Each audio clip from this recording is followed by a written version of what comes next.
States म्हणून असतात जे राष्ट्र आहे, त्यांनी जे काही काळामध्ये त्यांना कर्ज दिलं होतं, त्यांनी सांगितलं तुरंत आम्हाला असणारं परत करा, आणि त्यांना असणारं 3.45 बिलियन म्हणजे हे 15 दिवसामध्ये परत करावं लागलं. हे परत करण्यासाठी पाकिस्तानने पुन्हा सौदी आणि चायना यांच्याकडून असणारं कर्ज उचलून आपल्याला असणारं त्या ठिकाणी कैद केलेलं आहे. भारताच्या संदर्भातला असणारा आपण विचार केला तर चायना बरोबरचे आपले संबंध अजून बदललेले नाहीत.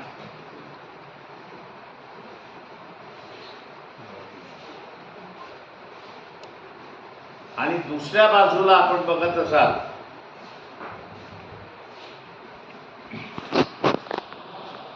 की पाकिस्तानने आम्हाला फसवलंय, यासाठी जी मुस्लिम राष्ट्र आहेत आणि पश्चिम देशातले राष्ट्र आहेत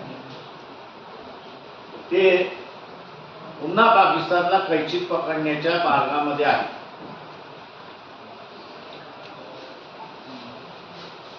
पाकिस्तान जेवढा कैचीमध्ये सापडला जातो, भारतामध्ये असणारं लाच होत नाही अशी परिस्थिती आहे.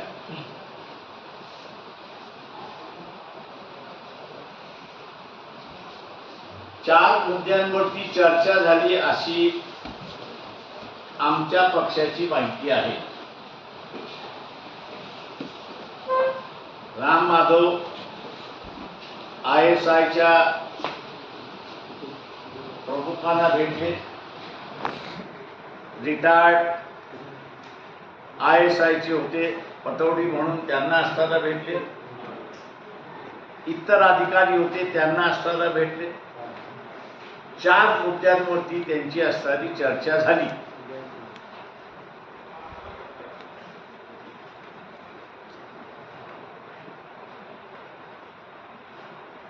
हे चार मुद्दे काय होते याचा असणारा खुलासा RSSचे प्रमुख मोहन भागवत यांनी केला पाहिजे. आणि दुसरं, या देशातली मन की बात सांगणारे पंतप्रधान यांनी RSSला आणि राम माधव यांना ISIचे प्रमुख, त्यांचे इंटेलिजन्सचे चीफ, फॉरेन अफेअर्सचे माणसं यांच्याबरोबर बोलणी करण्याचा अधिकार दिला होता का?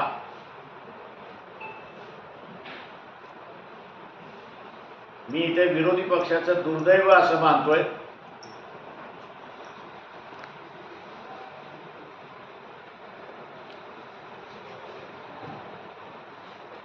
की विरोधी पक्षाचे नेते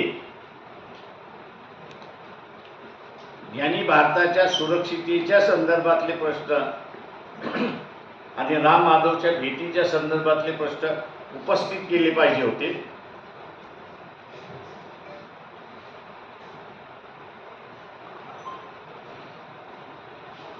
ते उपस्थित न करता वंचित बहुजन आघाडी महाराष्ट्रापुरतं मर्यादित असणाऱ्या पक्षांना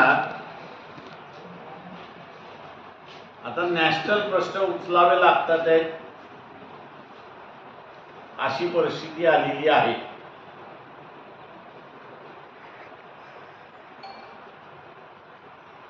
जनतेला माझं असणारं आव्हान आहे की देवळं असतील, गुरुद्वारा असेल, मस्जिद असेल, बुद्धविहार असतील, हे मनशांती देऊ शकते,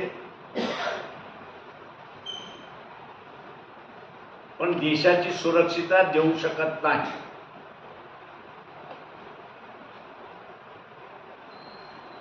किंवा देशापुढचे आर्थिक प्रश्न सुद्धा सोडवू शकत नाही.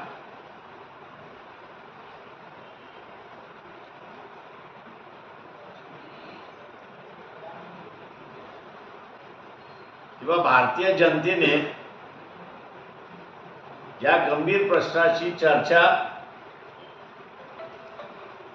स्वतःच्या मित्रांबरोबर,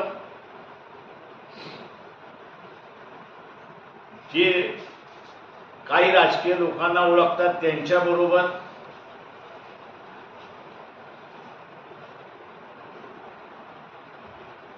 केली तर मी असं म्हणेन हा देशावरती फार मोठा उपकार होईल.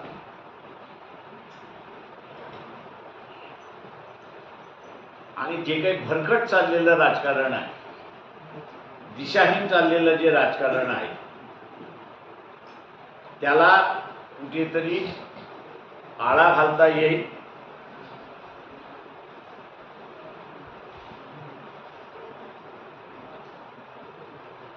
आणि आज जी तरुण पिढी आहे